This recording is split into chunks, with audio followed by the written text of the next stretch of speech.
Ibang request ng mga interview dahil nasa Hague ako. Nanggaling ako muna sa Doha tapos sa Hague. At marami kayong katanungan, hindi ko maisagot ng maayos. Tapos pagdating naman, sobrang busy naman natin mula nung Lunes. So ngayon lang tayo nakapag-schedule. Kasabay pa ni Senator JV, pasensya po. Pero I think I have to answer some of the questions as they keep arising this week. Unang-una sa lahat, nalilito po ako dito sa paiba-iba na pahayag ng ating administrasyon tungkol sa barangay elections. At dahil dito, kinumbida ko si Vice Chair Iqbal na sumama sa atin. The administration has been flip-flopping so much in the barangay term bill that it's becoming highly suspicious, at least to me. The Senate passed the bill on third reading noong January 14 pa. Shortly thereafter, I received word that the administration would prefer a 6-year term for the next election in 2029, June. True enough, the House of Representatives passed on second reading January 27 a bill setting the term of barangay and SK officials to 6 years and moving it to December 2025. By then, the only issues that remained were two: whether the barangay term would be 6 or 4 years, and whether the next BSKE would be 2027 or 2029, which I duly reported to our barangay officials in the Liga as well as the SK.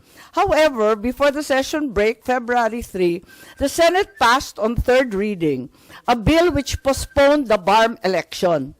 While I did not agree with the postponement of the BARM, in the same manner that I did not agree in the postponement of 2022, kasi gustong-gusto ko na matuloy na ang BARM election, isang pangako natin sa ating mga kapatid na Muslim, I did not think that the same bill would negatively impact the barangay term bill. Ngayon, nagdududa ako kung may connection ba itong barangay at yung BARM election. Ano ba ang ginagawa sa ating mga eleksyon? Apparently, postponing the BARM elections to October 2025 was not enough. Pinagtatakahan ko kasi kung sabi nila may issues ng peace and order that kinakailangan na i-postpone yung BARM election, bakit itinuloy pa rin yung local elections sa Muslim Mindanao where the same context, the same conditions prevailed? There are people perhaps in the administration who want more and they want to postpone the BARM elections yet again. Unfortunately, the barangay and SK term will be the victim of the greed of these people, clandestinely working on another BARM election postponement. You see, And gratitude to the Honorable Senator Amy Marcos for giving me the chance to speak directly with our friends from the media. And here is the statement coming from me as Vice Chairman of the Moro Islamic Liberation Front, at the same time Vice President of the United Bangsamoro Justice Party.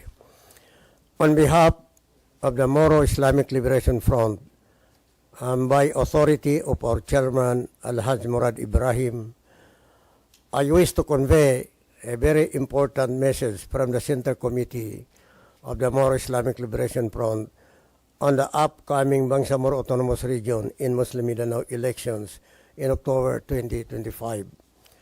We call on the Philippine government, both houses of Congress, the Commission on Elections, and all concerned stakeholders to respect and follow the schedule and timeline set by law for the upcoming first parliamentary election on October 13, 2025. We strongly appeal to our national leaders to refrain from entertaining any proposal that will again postpone this historic election to choose the regular members of the Bangsamoro Parliament.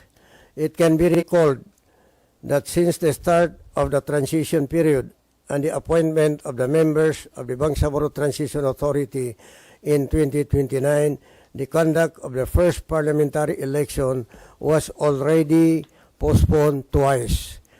The first extension was granted during the term of President Rodrigo Duterte through Republic Act 11593, which moved the first parliamentary election from May 2022 to May 2025.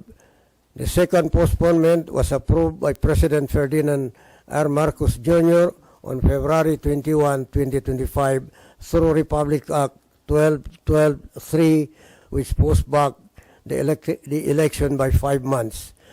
MILF recognizes the need to establish a democratically elected members of parliament so the BARM will be able to transition to a fully functioning and empowered autonomous government whose leaders are democratically elected with legal mandate from the Bangsamoro electorates.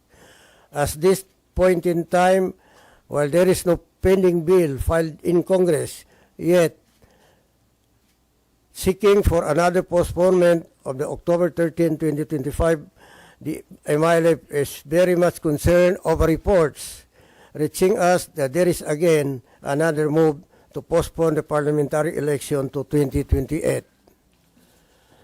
We reiterate our appeal to the Senate and the House of Representatives to assure the Bangsamoro people that the first parliamentary election will push through as scheduled and there will be no further delay nor extension or postponement. This is the essence of democracy, and the MILF is ready to seek legal mandate through the sovereign will of the Bangsamoro people in a clean, fair, honest, and credible election. The MILF, through the United Bangsamoro Justice Party, is ready to submit to this democratic electoral exercise, and we are willing to accept its outcome even if we lose or win. Peace in the Bangsamoro is precious but fragile. It is obtained through the long and arduous journey of negotiations that led to the creation of the Bangsamoro Autonomous Region in Muslim Mindanao. Let us not waste the gains we had made. Thank you very much. Maraming salamat. Si Vice Chair po, pinagbigyan tayo, pero may appointment siya. Kaya kung may katanungan kayo tungkol sa paksang ito, unahin na natin siya. So sir, confirm yun na may another move to postpone the incoming BARM election? Kasino daw po nag-initiate? Well, as I have mentioned in my message, there are so many reports reaching us that there is another group, or there is a group really working really to postpone again the BARM election. And that's why we are here to appeal to the national government, to the Congress of the Republic of the Philippines, and all those who are partners in the peace process, and to the entire Filipino people that sana po hindi na po mo-postpone ito. Para po kami po ay ready na po kami dahil sa democratic struggle na po kami, kailangan po na namin na ituloy na natin ang election. Senator Amy, dito ba sa Senate may ganun hubang move?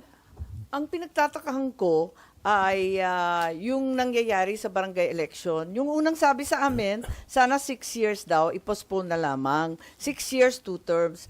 Bigla-bigla, nung Lunes, pagkatapos ng LEDAC, ang utos daw, no postponement, 4 years, 2 terms lamang. So napapaisip po tayo kung bakit nangyayari ito, ba't pa iba-iba? Kaya pinagtatakahan namin at inaakala namin na baka naman may ibang plano sa iba pang eleksyon, yung October election. Dahil mismo yung COMELEC ay nagsasabi na mahihirapan sila halos sa 1 buwan lang at kalahati ang pagitan ng October at saka December. Baka hindi kayanin lahat ng mga balota na kakailanganin. Kaya eto nga, yung problema ko, yung pala, may BARM election at may balak yata na mag-postpone.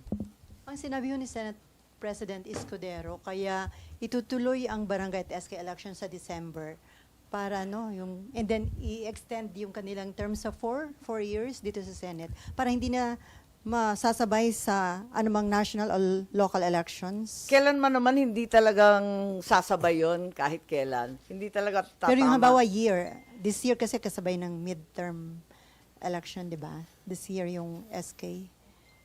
Kung December. Yes, kung December. Pero ang problema this year kasi ay 2 years lang halos ang term nila. Kaya walang may gusto ng eleksyon. Saksakan ng mahal at isa pa, magkakasabay doon sa BARM election, which as we know is a very historic and first election is that meron pong tumatrabaho nga working to postpone again yung BARM elections. Paano po ba ito? Meron nagkakausap sa mga lawmakers? Ano po bang efforts po on that?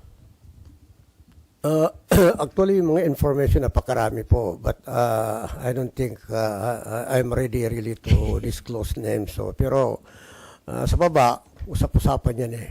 Saka, may mga personalities na involved, while I cannot disclose their names, eh, alam namin. At saka, yung mga tao na may direct benefit pag ma-postpone po ang BARM election po. Pero I'm not ready to name names. Pero hindi Malacanang initiative, sir. Sir, ang info nyo, walang kinalaman na Malacanang, sir. Ano po? Hindi Malacanang initiative, sir. Oh, I trust the wisdom of the president. I don't think Malacanang has something to do that. At least, ang presidente, we trust the president. We trust the wisdom of the president. Ang kinatatakutan ko, pareho na naman ang dahilan na sasabihin. Kunyari, magkakaroon ng insidente, pagkatapos tatakutin ang lahat na magkakagulo, kaya kinakailangan i-postpone. Sana tigilan na yung mga maniobrang ganyan. Kasi mapayapa at nananahimik ang ating mga kapatid na Muslim. Huwag na tayo mag-create ng kung ano-anong insidente para lamang i-postpone. So, kung may mag-push nun, i-oppose niyo yung Senator Aimee? Yes. The same way that I opposed it during the time of President Duterte, and the same way that I opposed it even last year. Ano po yung nakikita niyong intention dun sa pagpapostpone or possible pagpapostpone ng BARM elections? Siguro kung sino makikinabang Yeah. na i-maintain ang control at ang paghawak ng BARM, para sa akin, dapat self-government na yan. Ang tagal-tagal na nating utang yan. Dapat 2022 pa yan. Umabot na tayo ng 2025. Ipopostpone na naman. Mahiya na tayo. Unang-una, nakakahiya sa buong mundo. Inaabangan tayo ng buong Middle East, ng buong Norway. Ang dami-daming bansa na kumbaga nakasalalay ito sa kanila na peace agreement ito na international na ang karakter, hindi lang national. Ikalawa, yung ating mga kapatid na Muslim, matagal nang inaasahan to. Parang linoloko na natin sila. Huwag naman ganun. Kada pagkakataon, kapag may pagkakataon na schedule, ipopostpone ulit. Huwag naman ganun. Pero ma'am, who or what group stands to gain kung ipopostpone? Siguro yung mga namamahala, yung mga naka-in charge dyan, na naghahari dyan, samantalang dapat ibigay na natin sa BARM. Autonomous region nga, pero hindi naman sila autonomous. Kayo na. Kami rin po sa Moro Islamic Liberation Front na partner ng government sa negotiation for 17 long years. Gusto na namin magkaroon po ng election kasi ang struggle po namin ay nasa democratic struggle po. Para po magiging normal ang itsura ng BARM po, kailangan na po natin ng magkaroon ng election eh. Para ang impression makikreate po natin eh, normal na po. Yun po ang ipinagtataka namin. Kung sino ang partner ng gobyerno ng Pilipinas sa peace process, yun pa rin ang gustong magkaroon ng election. At yung mga tao, hindi ko kayang pangalanan, hindi sila partner ng MILF, yun ang ayaw na magkaroon ng election. Yun po ang pinagtataka namin.